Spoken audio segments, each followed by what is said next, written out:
Breaking. Britain just lost its most important ally in the Middle East. Not through war, not through sanctions, through a single phone call that changed everything. Benjamin Netanyahu didn't issue a warning. He didn't send a diplomat. He banned Britain's entire government from entering Israel. Every official, every minister, every representative, no exceptions. And if you think this is just political theatre between two countries, stay with me, because what happens next affects your safety, your money, and your country's place in the world. This isn't diplomatic drama. This is a security crisis that's unfolding right now. 4 days ago, Keir Starmer made 2 decisions that detonated a 75-year alliance. First, he backed international criminal court arrest warrants against Israeli leaders. Then he announced a total arms embargo on Israel, not just offensive weapons, everything, including the defensive systems Israel uses to stop rockets from hitting civilian areas. What makes this worse is what Starmer didn't do. He didn't consult his own team. Dame Barbara Woodward, Britain's ambassador to the United Nations, didn't learn about these decisions from her government. She learned from an Israeli diplomatic protest. Her own country's policy was announced to her by the nation. Filing a complaint against it, she wrote her resignation letter that same night.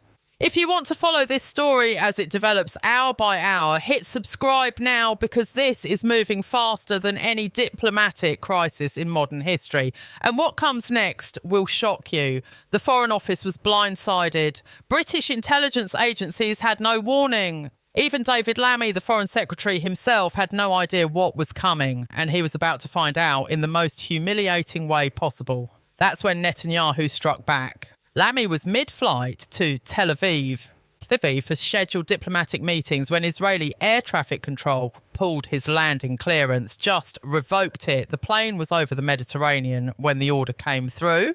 The aircraft turned around. Flight tracking apps captured the entire route in real time. A foreign minister of a G7 nation rejected like a commercial airline overbooked passenger. Diplomats across the world watched it happen live. They're calling it unprecedented. Humiliating. A message sent loud enough for every capital city to hear. At 9 p.m. Jerusalem time, Netanyahu appeared before cameras. His entire security cabinet stood behind him. The message was 3 sentences long, and it burned every bridge between these two nations. A nation that abandons its allies in their hour of need should not expect friendship in return.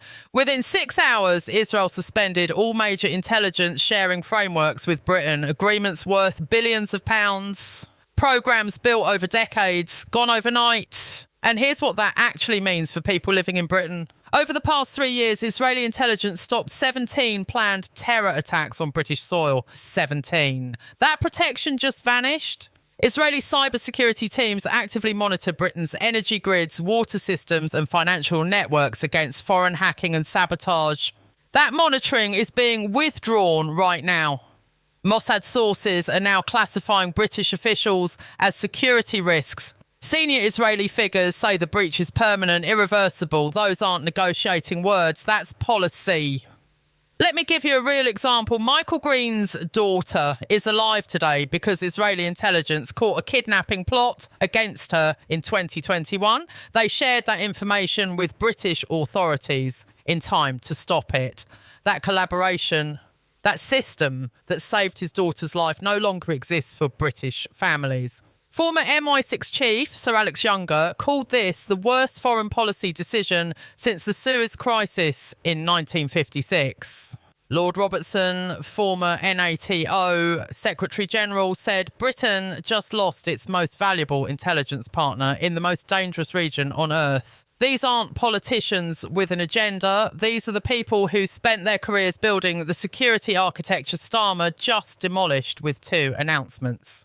And the damage is spreading beyond Britain and Israel. Saudi Arabia and the UAE, both partners in the Abraham Accords peace agreements, have quietly expressed sympathy with Israel's position. In closed Gulf Cooperation Council sessions, ministers are reportedly asking whether Britain's security guarantees still mean anything. If Britain abandons Israel under pressure, would it abandon them? Jordan is asking the same question. Arab diplomats say decades of relationship building across the Middle East have been shredded in a single news cycle. Think about that. Britain is now distrusted by Arab states and Israel. Simultaneously, a two-front diplomatic disaster that leaves Britain isolated in one of the world's most critical regions. Financial markets reacted within hours. The pound dropped against the shekel. £30 billion in annual bilateral trade is now under serious review. British technology firms are being removed from Israeli innovation projects overnight. The hashtag Britain betrays allies is surging across social media. On British streets, Jewish communities are asking a simple, chilling question. Without Israeli intelligence protecting us, who keeps us safe now? Inside number 10 Downing Street, panic is replacing policy. Defence Secretary John Healey called the decision strategically suicidal during an emergency Cobra meeting. Home Secretary Yvette Cooper was reportedly overheard warning colleagues, "We've made Britain a target without protection." WhatsApp groups inside the National Security Council now have names like Foreign Policy Disaster. Government insiders aren't debating whether this was a mistake anymore. They're debating how catastrophic it will become. And then came the leak that changed everything. MI5 threat assessments now circulating in Whitehall warn that Iranian-backed proxy groups are already probing for gaps created by the intelligence freeze. These reports point to planned operations timed specifically to exploit Britain's new blind spots. Read that again. British lives are at risk because of a decision sold to the public as moral clarity and international leadership. Rishi Sunak sees the political opening. He's positioning himself as the restoration candidate. His message is simple. Britain must stand with its democratic allies or it will stand alone. And the polling reflects a massive shift. Conservatives surging into the 50s. Labour collapsing into the teens. National security has become Labour's bleeding wound. And it's getting worse. Washington is watching this meltdown with barely concealed fury. The CIA depends on the Britain-Israel intelligence triangle to track terrorist threats across the Mediterranean, North Africa, and into Europe. That network just fractured. One senior American intelligence official said it bluntly to reporters, "If we're forced to choose between London and Jerusalem, we already have." Mike Pompeo, former CIA director and Secretary of State, went even further in a television interview. Britain is choosing irrelevance over influence. History will not be kind. For a nation that has prided itself on global leadership since World War II, those words cut deep. Inside NATO headquarters, France is openly questioning British reliability. Poland, which depends heavily on British security guarantees as a frontline state against Russian aggression, is asking privately whether Britain would abandon them too under political pressure. These aren't abstract diplomatic concerns. These are questions being asked right now in every allied capital that once trusted the United Kingdom without hesitation. That trust is evaporating. The economic damage is immediate and severe. Israeli venture capital funds have frozen British investments overnight. £4 billion in technology partnerships are being redirected to American and European firms. The City of London, long a magnet for Israeli tech companies seeking stock market listings, is hemorrhaging credibility.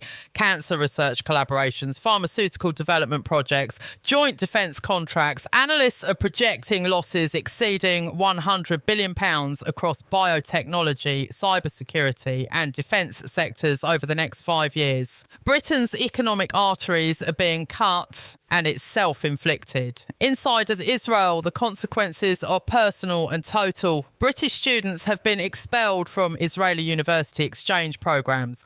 Joint research laboratories shut down. British journalists are being denied entry to government press briefings. The British Embassy in Tel Aviv, once a central hub of Middle East diplomacy, is now effectively frozen out of all meaningful contact. A senior Israeli diplomat explained it plainly to international media.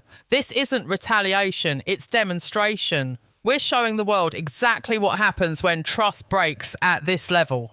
Without Israeli intelligence, Britain loses its ability to track Iranian nuclear weapons development. Hezbollah troop movements in Syria disappear from British radar. Hamas financing networks operating inside Europe go unmonitored. ISIS cells once traced by Israeli cyber surveillance teams slip back into the shadows. And here's the critical point. That gap cannot be filled. Not by America, not by European partners. The intelligence Israel provided was unique, irreplaceable, built on decades of human networks and technical capabilities no one else possesses in that region. Britain has voluntarily blinded itself in one of the most dangerous theatres on earth. Defence contractors are recalculating everything. Lockheed Martin is reviewing Britain's role in F-35 fighter jet production programmes. Rafael Advanced Defence Systems has cancelled procurement contracts worth billions. Israeli cybersecurity firms are pulling their protection services from British critical infrastructure and financial systems. The message being sent is brutal and unmistakable. Britain cannot be trusted with security cooperation at any level. This lands hardest where people feel it most directly. Israel's Iron Dome missile defence technology protects British military bases in Cyprus. Israeli naval intelligence protects British commercial shipping passing through the Strait of Hormuz. Mossad counter-terrorism operations across Europe have quietly saved British lives for decades. Strip those protection layers away and Britain stands exposed in ways the public doesn't even understand yet. At home, the British Jewish community feels the chill first and most personally.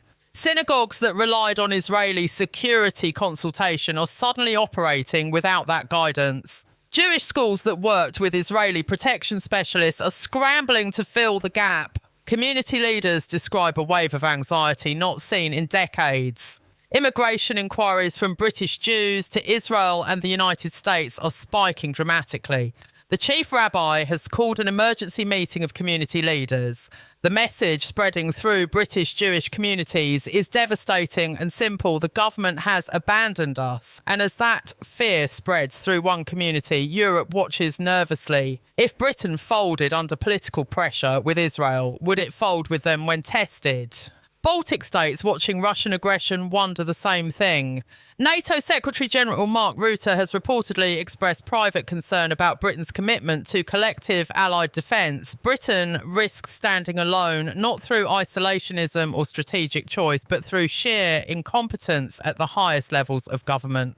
So the question becomes unavoidable. Can Keir Starmer repair this? Can he undo an expulsion that's unprecedented in modern diplomatic history? Can he rebuild trust with a government that's made its position crystal clear? Or has he locked Britain into years of strategic weakness, cut off from vital intelligence, diminished influence and broken trust? The British government insists quiet diplomatic channels remain open. Israeli officials insist they do not. Between those two contradictory claims lies the truth. A Britain suddenly smaller, weaker and more isolated than at any point in living memory. And here's the most frightening part of this entire crisis. It's still unfolding right now. Tomorrow's intelligence briefings may reveal the full scale of what Britain can no longer see. The threats that have become invisible because the government chose to silence its most capable partners. In this new reality, ignorance isn't just dangerous or costly, it's deadly. This story is changing hour by hour. If you want updates as this crisis deepens, turn on notifications so you don't miss what happens next. And drop a comment below. Do you think Starmer can repair this damage, or is Britain's credibility shattered beyond repair? Let me know what you think.